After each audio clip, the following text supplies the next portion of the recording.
ஸ்பெர்மட்டோஜெனிசிஸ்னால் என்னன்னு பார்க்க போகிறோம். ஸ்பெர்மட்டோஜெனிசிஸ் ஸ்பெர்ம் உருவாகிறது. ஸோ பூப்பெய்தலின் போது ஜிஎன்ஆர்ஹெச்சின் மிகுதி உற்பத்தியின் காரணமாக இது தொடங்குகிறது. உங்களுக்கு ஆல்ரெடி தெரியும், இப்போ தான் பார்த்தோம், ஜிஎன்ஆர்ஹெச் ஜாஸ்தியாக செக்ரீட் ஆகுறதுனால பியூபர்ட்டிக்கு அப்புறமா ஸ்பெர்ம் ப்ரொடியூக்ஷன் நடக்குது. இது 3 ஸ்டேஜில் நடக்கும். Multiplication, growth stage and maturation stage. பெருக்கம், வளர்ச்சி மற்றும் முதிர்ச்சி நிலை. இதுதான் இதில் இருக்கிற 3 ஸ்டேஜ். இதுலேயே நீளமான ஸ்டேஜ், லாங்கஸ்ட் ஸ்டேஜ் யாருன்னு கேட்டால் முதிர்ச்சி நிலை, மெச்சூரேஷன் ஸ்டேஜ். இதை படிக்கிறதுக்கு முன்னாடி நம்மளுக்கு ஒரு பேசிக் தெரிஞ்சாகணும். ஒரு செல் 2ஆக டிவைட் ஆகுது அப்படின்னா அதுக்கு பேர் செல் டிவிஷன். இதில் 2 விதமான செல் டிவிஷன் இருக்குது. மைட்டாசிஸாக இருக்கலாம், இல்லை மேயாசிஸாக இருக்குது. ஒரு செல் டிப்ளாய்டு 2N இருந்தது அப்படின்னா அது 2ஆக டிவைட் ஆகும்போதும் 2N தான் இருக்குது அப்படின்னா அதுக்கு பேர் மைட்டாசிஸ், சமநிலை பகுப்பு, ஈக்குவலாக டிவைட் ஆயிருக்குன்னு அர்த்தம். மியாசிஸ்னால் குன்றல் பகுப்பு அப்படின்னு அர்த்தம். ரிடக்ஷன், அதாவது மியாசிஸில் ஃபஸ்ட்டு ஸ்டெப்புக்கு பேர் ரிடக்ஷன் டிவிஷன். அப்படின்னா என்ன? ஒரு செல் 2N இருந்தது, டிப்ளாய்டு செல்லாக இருந்தது அப்படின்னா முதல்ல அது ஹாப்ளாய்டாக மாறும், என்னாக மாறும். அந்த 2ஆக டிவைட் ஆகுது, ஆனால் 2லேயும் குரோமோசோம் நம்பர் 1 தான் இருக்கான்னு கேட்டால் இல்லை, பாதி ஆயிடுது. அதனால தான் இந்த ரிடக்ஷன் டிவிஷன் அப்படின்னு பேர். மியாசிஸ் 1க்கு குன்றல் பகுப்பு, முதல் குன்றல் பகுப்புக்கு பேர் ரிடக்ஷன் டிவிஷன், பாதியாக குறைக்கப்பட்ட பகுப்பு அப்படின்னு அர்த்தம். அடுத்தது மியாசிஸ் 2 2வது ஸ்டெப்பில் நடக்கும்போது இந்த ஹாப்ளாய்டு செல் டிவைட் ஆகுது, ஆனால் கிடைக்கிற 2 செல்லும் ஹாப்ளாய்டாக தான் இருக்குது. ஸோ அப்போது மியாசிஸ் 2 எது மாதிரியே இருக்குது அப்படின்னு பார்த்தீங்கன்னா மைட்டாசிஸ்னாலேயே இருக்குது. சமநிலை பகுப்பு மாதிரி தான் இருக்குது இந்த குன்றல் பகுப்பு, 2வது குன்றல் பகுப்பு. ஸோ குன்றல் பகுப்புன்னா அது 2 ஸ்டேஜில் நடக்கும். ஒரு செல் குன்றல் பகுப்பு அடைஞ்சிச்சு அப்படின்னா முதல்ல அது 2 ஸ்டேஜாக நடக்கும், ஆனால் கடைசியில் 4 செல் கிடைக்கும். ஸோ 2 ஸ்டேஜாக நடக்கும்போது ஃபஸ்ட்டு ஸ்டேஜில் கிடைக்கிற 2 செல் இருக்கிற குரோமோசோம் நம்பர் பாதி ஆகிடும். இதை ஞாபகம் வச்சுக்கோம். ஸோ இப்போது நம்மளுக்கு 46 குரோமோசோம்ஸ் இருக்குது அப்படின்னா இந்த ஸ்டேஜில் நம்மளுக்கு 46 குரோமோசோம்ஸ் எதுவாக மாறிடும்? 23 மாறிடும். அடுத்ததாக நம்மளுக்கு எப்படி மாறும்? அந்த 23 அப்படியே தான் இருக்கும். ஸோ அதனால தான் meiosis 2 is similar to mitosis or mitotic meiosis அப்படின்னு கூட சொல்லலாம் இந்த ஸ்டேஜ் 2. சரியா? ஸோ உங்களுக்கு புரிஞ்சிருச்சுன்னு நினைக்கிறேன். இப்போ நீங்களே யோசிச்சு பார்க்கலாம். எக்ஸாம்பிளுக்கு ஒரு டிப்ளாய்டு செல், அதில் இருக்கிற குரோமோசோம்ஸ் ஃபார் எக்ஸாம்பிளுக்கு 12ன்னு வச்சுக்கலாம். இது 2ஆக டிவைட் ஆகுது. எந்த டிவிஷன்? மைட்டாசிஸ், சமநிலை பகுப்படையுது. அதனால் கிடைக்கிற 2 செல், அதில் இருக்கிற குரோமோசோம் நம்பர் எவ்வளோ இருக்கும் சொல்லுங்கள் பார்க்கலாம். யோசிங்க. 6 6 அப்படி இருக்குமா? 12 12 அப்படி இருக்குமா? 24 24 இப்படி இருக்குமா? யோசிச்சு சொல்லுங்கள். Very good. ஸோ இது சமநிலை பகுப்புன்னு தான் சொன்னேன். அப்போ அதனால் கரெக்ட் ஆப்ஷன் வில் பி 12. அப்படியே தான் இருக்கும், குரோமோசோம் நம்பர் மாறாது. சரியா? சரி, அடுத்தது நம்ம என்ன படிக்க போகிறோன்னா ஸ்பெர்ம் ப்ரொடக்ஷன்.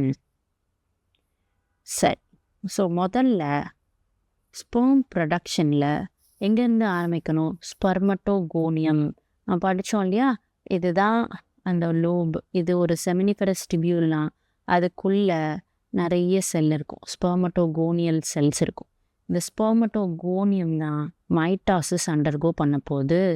ஸோ இந்த ஸ்பெர்மட்டோகோனியம் மைட்டாசிஸ் அண்டர்கோ பண்ண போது நம்மளுக்கு 2 செல் கிடைக்க போகுது. சரியா? ஸோ நம்மளுக்கு 2N இஸ் அண்டர்கோயிங் மைட்டாசிஸ், அதனால் 2 2N கிடைக்குது. 2N கிடச்சிடுச்சு. அடுத்தது இப்போ இந்த மைட்டாசிஸ்க்கு அப்புறம் 2 ஸ்பெர்மட்டோகோனியம் கிடச்சிது. இதில் ஒரு ஸ்பெர்மட்டோகோனியம் மட்டும் வளர்ந்து சைஸில் மட்டும்தான் பெருசாகும், வளர்ந்து ப்ரைமரி ஸ்பெர்மட்டோசைட்டாக மாறிடுச்சு. இன்னொரு ஸ்பெர்மட்டோகோனியம் என்ன ஆகும்னு கேட்டிங்கன்னா இது மல்டிப்ளை ஆகிட்டே தான் இருக்கும். ஸோ அதனால தான் இது மல்டிப்ளிகேஷன் ஃபேஸ்ன்னு சொல்கிறேன். வளருது இல்லையா? அதனால் அடுத்த ஃபேஸ்க்கு பேர் என்ன? க்ரோத் ஃபேஸ் அப்படின்னு சொல்கிறேன். சரி, இது வளர்ந்து நம்மளுக்கு என்னவா மாறிடுச்சு? இப்போ ப்ரைமரி ஸ்பெர்மட்டோசைட்டாக மாறிடுச்சு. எல்லாத்துலேயுமே ஞாபகம் வச்சுக்கோங்க, ஓசைட்லேயும் சரி ஸ்பெர்மட்டோசைட்லேயும் சரி ப்ரைமரி அப்படின்னு ஸ்டார்ட் ஆகும் இல்லையா? திஸ் வில் ஒன்லி அண்டர்கோ, இதுதான் மேயாசிஸ் அண்டர்கோ பண்ணும். மேயாசிஸ் 1 இங்கே தான் நடக்கும். ஸோ மேயாசிஸ் 1 நடக்குது, அதனால் நம்மளுக்கு 2 செல் கிடைக்குது. நீங்கள் யோசிச்சு சொல்லுங்கள், மேயாசிஸ் 1ல் என்ன நடக்கும்? Reduction division. ஸோ 2N இருக்கிறது இங்கே எதுவும் மாறிடும், என்ன மாறிடும். ஓகே. ஸோ அப்போது இங்கே 46 குரோமோசோம் இருக்குது அப்படின்னா இங்கே 23 அப்படின்னு மாறிடும். ஸோ 23 குரோமோசோமில் 22 குரோமோசோம்ஸ் வந்து உடல குரோமோசோம்ஸ். ஓகே, நார்மல் பாடி இதுக்கு. அடுத்தது ஒரே ஒரு எக்ஸ் குரோமோசோமோ இல்லை ஒய் குரோமோசோமோ இருக்கும். ஸோ இந்த இடத்துல எக்ஸ் குரோமோசோம் வந்திருக்கு, இங்கே ஒய் குரோமோசோம்ஸ் கிடச்சிருக்கு. சரி, இப்போ செகண்டரி ஸ்பெர்மட்டோசைட் என்னவா மாறணும் அப்படின்னு பார்த்தீங்கன்னா இது மறுபடியும் டிவைட் ஆகும். மறுபடியும் செகண்ட் மியாட்டிக் டிவிஷனை அண்டர்கோ பண்ணும். இந்த செகண்ட் மியாட்டிக் டிவிஷனுக்கு அப்புறமா இன்னும் நம்மளுக்கு 2 செல் கிடைக்கும். இது என்ன செல்? ஹாப்ளாய்டு செல் தான். ஸ்பெர்மட்டோஜெனிசிஸில் முதல் step, first step spermatogonium mitosis undergo பண்ணுறது தான், டிவைட் ஆகிறது தான் ஃபஸ்ட்டு ஸ்டெப். விந்து தாய் செல் என்ன ஆக போகுது? பெருக்கமடைய போகுது. ஸோ அதனால் நம்மளுக்கு இன்னொரு 2 விந்து தாய் செல் கிடச்சிருக்கு. இதில் ஒரு விந்து தாய் செல் வளர்ந்து சைஸில் பெருசாகி ப்ரைமரி ஸ்பெர்மட்டோசைட்டாக மாறிடுச்சு. இன்னொரு விந்து தாய் செல் திருப்பியும் மல்டிப்ளை ஆகிட்டே தான் போகும். ஸோ இந்த மாதிரி ஒரு விந்து செல் மட்டும், ஒரு விந்து தாய் செல் மட்டும் மல்டிப்ளை ஆகிட்டே இருக்கும். சரி, இப்படி மல்டிப்ளை ஆகுது. அடுத்து என்ன ஆகுது? அடுத்து இன்னும் 2 செல் கிடைக்கும். அதில் ஒன்று மட்டும் க்ரோத் ஆகும். மறுபடியும் இது மல்டிப்ளை ஆகி இன்னும் 2 செல் ஃபார்ம் பண்ணும். ஸோ அப்போது எப்பயுமே ஒரு செல் திருப்பி மல்டிப்ளை ஆகிட்டே தான் இருக்கும். அதனால தான் sperm production is a continuous process அப்படின்னு சொல்கிறாங்க. சரி, ஓகே. ஸோ ஒரு செல் பெருக்க நிலையில் இருந்துகிட்டே இருக்குது. இப்போ இந்த ஒரு ஸ்பெர்மட்டோகோனியம் வளர்ந்து எதுவாக மாறுது? வளர்ந்து முதல்நிலை விந்து செல் பிரைமரி ஸ்பெர்மட்டோசைட்டாக மாறிடுச்சு. இந்த பிரைமரி ஸ்பெர்மட்டோசைட் மேயாசிஸ் 1 அண்டர்கோ பண்ணும். ஸோ முதல் நிலை குன்றல் பகுப்பு அடையும் போது நம்மளுக்கு 2 ஹாப்ளாய்டு செல்ஸ் தான் கிடைக்க போகுது. ஸோ 2 ஹாப்ளாய்டு செல்ஸ் நம்மளுக்கு கிடச்சிடும். அதுக்கு பேர் 2ஆம் நிலை விந்து செல், செகண்டரி ஸ்பெர்மட்டோசைட் அப்படின்னு. இந்த செகண்டரி ஸ்பெர்மட்டோசைட் மறுபடியும் மேயாசிஸ் 2 கண்டினியூ பண்ணி இன்னும் 2 ஹாப்ளாய்டு செல்ஸை கொடுக்கும். ஸோ இந்த செகண்டரி ஸ்பெர்மட்டோசைட் மேயாசிஸ் 2 கண்டினியூ பண்ணது, அதனால் நம்மளுக்கு இன்னும் 2 ஹாப்ளாய்டு செல்ஸ் கிடைக்குது. ஸோ ஒன்றுலேருந்து 2 கிடைக்குது. அப்போ மொத்தமாக நம்மளுக்கு 4 ஹாப்ளாய்டு செல் கிடைக்குது. அதுக்கு பேர் ஸ்பெர்மாட்டிட்ஸ் அப்படின்னு பேர். இந்த ஸ்பெர்மாட்டிட்ஸ் தான் கொஞ்சம் டிஃபரென்ஷியேட் ஆகும். ஸோ டிஃபரென்ஷியேட் ஆகி நம்மளுக்கு ஸ்பெர்மை ப்ரொடியூஸ் பண்ணும். ஸோ இந்த ஸ்பெர்மாட்டிட்லேருந்து ஸ்பெர்ம் வர்றதுக்கு பேர் உங்களுக்கு ஏற்கனவே தெரியும், நம்ம ஒரு இடத்துல படிச்சிருக்கோம், ஞாபகம் இருக்கா? ஸோ ஸ்பெர்மியோஜெனிசிஸ் அப்படின்னு பேர். ஸோ இங்கே எந்த ஹார்மோன் இதுக்கு ஹெல்ப் பண்ணணும்னு ஞாபகம் இருக்கா? FSH. என்ன செல்ஸ் ஹெல்ப் பண்ணணும்னு ஞாபகம் இருக்கா? Sertoli cell will be helpful for this process. Okay, சரி. எப்பயுமே ஞாபகம் வச்சுக்கோங்க, primary spermatocyte they will only undergo meiosis 1 and 2 haploid cells தான் கிடைக்கும். இதுக்கப்புறம் இருக்க போகிறது எல்லாமே ஹாப்ளாய்டு தான். Sperm haploid, spermatid haploid, secondary ஸ்பெர்மட்டோசைட்டும் ஹாப்ளாய்டு. ஓகே, ஸோ இது எல்லாத்துக்கும் மெச்சூரேஷன் ஸ்டேஜ் அப்படின்னு பேர். சரி, ஃபஸ்ட்டு ஸ்பெர்மட்டோகோனியம் 2ஆக டிவைட் ஆகிடுச்சு, அதனால் 2 டிப்ளாய்டு செல் கிடைக்கும், ஏன்னா இது மைட்டாசிஸ் செல் டிவிஷன். அடுத்தது ஒரு ஸ்பெர்மட்டோகோனியம் சைஸில் பெருசாகுது, ப்ரைமரி ஸ்பெர்மட்டோசைட் கிடைக்குது. அடுத்ததாக நம்மளுக்கு மேயாசிஸ் 1 வருது, அதனால் ரிடக்ஷன் டிவிஷன் நடந்திருக்கு. ஸோ 2 ஹாப்ளாய்டு செல்ஸ், செகண்டரி ஸ்பெர்மட்டோசைட்ஸ் கிடச்சிருக்கு. இந்த ஹாப்ளாய்டு செல் மறுபடியும் மேயாசிஸ் 2 கண்டினியூ பண்ணி முடிச்சிடும். நம்மளுக்கு 4 ஹாப்ளாய்டு செல், 4 ஸ்பெர்மாட்டிட்ஸ் கிடச்சிருக்கு. ஸ்பெர்மாட்டிட்லேருந்து ஸ்பெர்ம் வர்றதுக்கு பேர் தான் ஸ்பெர்மியோஜெனிசிஸ் அப்படின்னு பேர். Okay, clear? இதுலேருந்தும் நிறைய கொஷின் கேட்பாங்க. இப்போ ஸ்பெர்மியோஜெனிசிஸ் பார்த்தோம் இல்லையா? அப்போ உருண்டையாக ரவுண்டாக இருந்த ஸ்பெர்மாட்டிட் இப்போ நீளமாக மாறப்போகுது. அப்போ மேஜராக என்ன சேஞ்ச்? நிறைய சேஞ்ச் நடக்கும். மேஜராக ஒரு சேஞ்ச் மட்டும் நீங்கள் மனசில் வச்சுக்கோங்க. அதில் இருக்கிற ஸ்பெர்மாட்டிடில் சில கோல்கை பாடி அப்படின்னு ஒரு அப்பேரட்டஸ் இருக்கும் இல்லையா? அந்த கோல்கை பாடி எதுவாக மாறும் அப்படின்னா ஆக்ரோசோம் அப்படின்னு ஒரு பர்டிகுலர் உறுப்பாக அல்ல பர்டிகுலர் பகுதியாக மாறிடும். ஸோ இந்த அக்ரோசோம் எதுலேருந்து உருவானது அப்படின்னு கேட்பாங்க. ஸோ கோல்கை அப்பேரட்டஸ், கோல்கை உறுப்புலேருந்து தான் அக்ரோசோம்ஸ் வரும் அப்படின்னு ஞாபகம் வச்சுக்கோங்க. ஏன்னா இந்த அக்ரோசோமுங்கிறது நிறைய நொதிகளை கொண்ட ஒரு இடம். ஹயாலுரோனிடேஸ், ஸ்பெர்ம் லைசின் அப்படின்னு நிறைய நொதிகளை வச்சுருக்கும். ஏன்னா இந்த அக்ரோசோம்னால் மட்டும்தான் அண்ட செல்லை துளைச்சி உள்ளே போக முடியும். அக்ரோசோமில் இருக்கிற அந்த நொதிகள் தான் அதுக்கு ஹெல்ப் பண்ணும். ஓகே, ஸோ இதனால் ரவுண்டாக இருக்கிறது இப்படி மாறிடுது. ஸோ என்னென்ன சேஞ்ச் எல்லாம் நடந்து இந்த நீளமான ஸ்பெர்மில் என்ன ஸ்ட்ரக்சர் எல்லாம் இருக்குது அப்படின்னு பார்க்கலாம். ஸோ இந்த ஸ்பெர்மோட மேஜர் பார்ட் அப்படின்னு பார்த்தோம்னா 4 பிரிச்சுக்கலாம். ஸோ ஒன்று தலை, அடுத்தது நெக்கு, மிடில் பீஸ், அடுத்தது டெயில். ஸோ இந்த தலைப்பகுதியில் என்ன இருக்குது? தலைப்பகுதியில் 2 பார்ட் இருக்குது. ஒன்று அக்ரோசோம், இன்னொன்று நியூக்ளியஸ். இந்த அக்ரோசோம்னா ஆல்ரெடி சொன்ன மாதிரி கருவுறுதலுக்கு தேவையான எல்லா நொதிகளையும் அது வச்சுருக்கும்.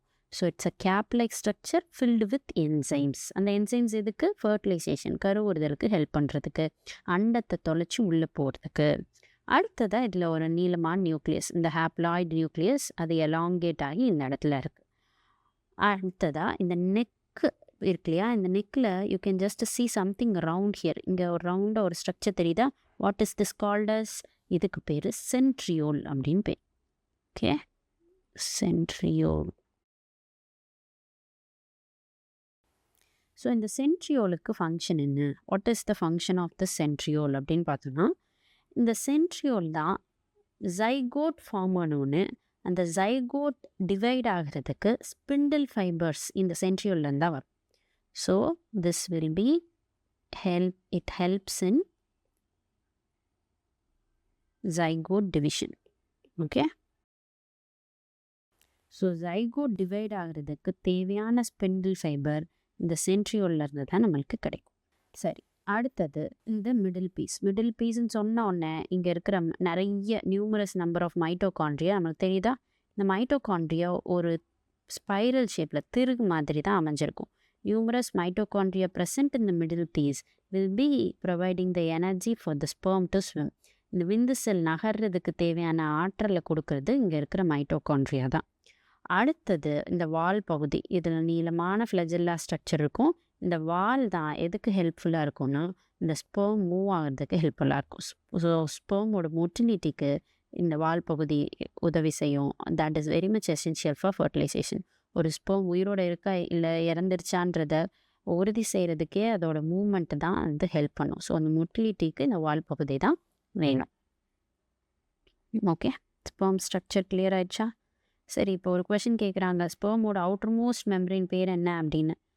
நம்ம செல் விலங்கு செல் தான். விலங்கு செல்லில் நான் அவுட்டர் மோஸ்ட் மெம்பரின் பேர் என்ன? அந்த செல் மெம்பரினுக்கு பேர் பிளாஸ்மா மெம்பரின் அப்படின்னு பேர்.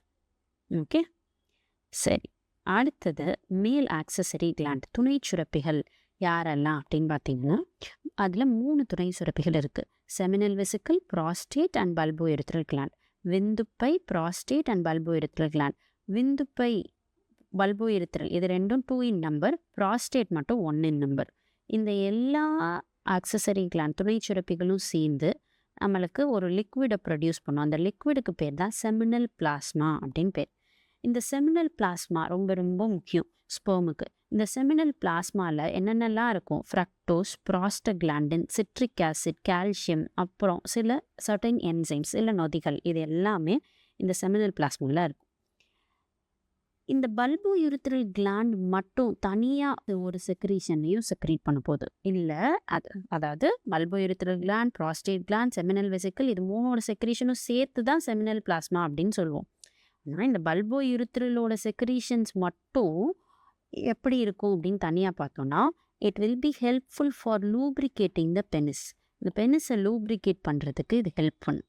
கலவி உறுப்பை உயவுபடுத்துறதுக்கு இது ஹெல்ப் பண்ணும். அடுத்தது இது செக்ரேட் பண்ணுற லிக்விட் இருக்கு இல்லையா, அந்த லிக்விட் வந்து இப்போ யூரித்ரா எப்படி இருக்குது அப்படின்னா, இதுதான் பெனிஸ், இங்கே உள்ள வந்து யூரித்ரா இருக்குது அப்படின்னு வச்சுக்கோங்க. ஸோ இந்த யூரித்ராவில் யூரின் போயிருக்கும். ஸோ யூரின் இது வழியாக தான் பாஸ் ஆகிருக்கும். அந்த யூரின் என்னவாக இருக்கும்? பிஹெச் ஆஃப் யூரின் என்ன? 6, அசிடிக்காக இருக்குது.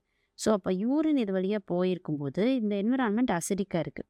அசிடிக்காக இருந்தால் ஸ்பெர்ம் மூமெண்ட் அப்போது ஹர்டிலாக இருக்கும், தடையாக இருக்கும் கொஞ்சம். ஸோ அப்போது அதனால் அந்த யூரித்ரல் மீடியமை, அசிடிக்காக இருக்கிற மீடியமை அல்கலைனாக மாற்றுறதுக்கு இந்த பல்போ யூரித்ரல் கிளாண்டோட செக்ரேஷன் ஹெல்ப் பண்ணும். So is making the penile urethral medium as alkaline. Okay, so காரத்தன்மையுடையதாக மாற்றுறதுக்கு இல்லை அட்லீஸ்ட் அதை நியூட்ரலைஸ் பண்ணுறதுக்கு, இந்த என்விரான்மெண்ட்டை யூரின் போயிருக்கு, அசிடிக்காக இருக்குது, அதை நியூட்ரலைஸ் பண்ணுறதுக்கு இந்த அல்கலைன் செக்ரீஷன் ஹெல்ப் பண்ணும். காரத்தன்மையுடைய செக்ரீஷன் எங்கேருந்து வருதுன்னு கேட்டால் பல்போ யூரித்ரல் கிளாண்ட் அப்படின்னு ஞாபகம் வச்சுக்கோங்க. சரி, இந்த செமினல் வெசிக்கல் எந்த இடத்துல இருக்குது? We have seen seminal vesicle தான் விந்துப்பை, ஞாபகம் இருக்கா? இந்த விந்து பை இங்கே ஒரு செமினல் வெசிக்கல், இங்கே ஒரு செமினல் வெசிக்கல், 2 செமினல் வெசிக்கல் தெரியுதா? இது சைடில் கிராஸ் செக்ஷன், அதனால இது ஒன்று தான் தெரியுது. இந்த இடத்துல 2 செமினல் வெசிக்கல் தெரியுது. அடுத்தது யூ ஹாவ் சீன் ஒரு கிளாண்டு யூரினரி பிளாடருக்கு அப்படியே கீழே இருக்குது. ஸோ இந்த prostate gland only 1 in number. அடுத்தது பல்போ யூரித்ரல் கிளாண்டு இந்த ப்ராஸ்டேட்டுக்கும் கீழே இந்த இடத்துல தெரியுதா? இங்கே இருக்கிறதுக்கு பேர் தான் பல்போ யூரித்ரல் கிளாண்ட் அப்படின்னு பேர். ஸோ இங்கேயும் நல்லா தெரியும், இந்த ப்ராஸ்டேட்டுக்கு கீழே யூரித்ராக்கு 2 சைட்லேயுமே தெரியுதா? இதுதான் பல்போ யூரித்ரல் கிளாண்ட். இந்த கிளாண்டுக்கு இன்னொரு பேர் கௌப்பர்ஸ் கிளாண்ட் அப்படின்னு சொல்லலாம்.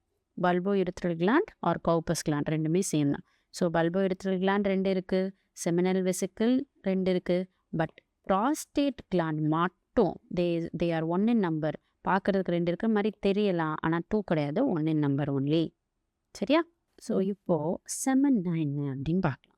ஸ்பெர்மோ அக்சசரி ரீப்ரடக்டிவ் ஃப்ளூயிட், அதாவது செமினல் பிளாஸ்மாவும் சேர்ந்தது தான் செமன் அப்படின்னு பேர். ஸோ இப்போது இந்த செமனில் பார்த்தீங்கன்னா எத்தனை ஸ்பெர்ம் இருக்கும் அப்படின்னு பார்த்தீங்கன்னா, ஒரு காப்புலேஷன் இப்போது normal male will be just ejaculating 200 to 300 million sperm. 200 300 million விந்து செல்கள் வெளியேற்றப்படும். இந்த விந்து செல்களில் 60% நார்மல் ஷேப்போடையும் சைஸோடையும் இருக்கணும். அதில் அந்த 60%ல் 40% ஸ்பெர்மாவது நல்ல மொட்டிலிட்டியோடு இருக்கணும். எதுக்காக?